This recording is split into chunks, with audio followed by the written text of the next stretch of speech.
Kasi dati naranasan ko na yan eh. Yung maging maluwag yung ano. Ay, dati lang. Dati lang. Buti ka pa, lagi mo siyang na-maintain na masikip. Para sa'yo ba, pangit ba kapag maluwag na? Of course. Siyempre nakakalungkot, nakaka-disappoint, nakaka-frustrate kapag nakikita mo, ang luwag na niya. Hala, umaalog-alog na siya.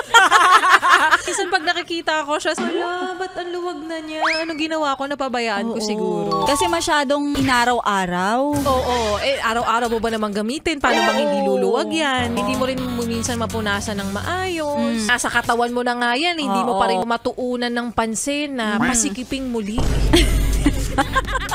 Kasi dati naranasan ko na yan eh. Yung maging maluwag yung ano. Dati lang. Dati lang. Buti ka pa, lagi mo siyang na-maintain na masikip. Kasi ako all throughout my journey.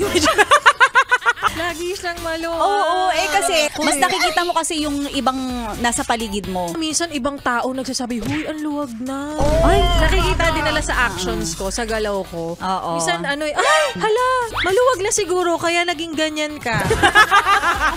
Ang pinag-uusapan namin ni Laika Barista ay kung naranasan nyo na maging maluwag ang salamin.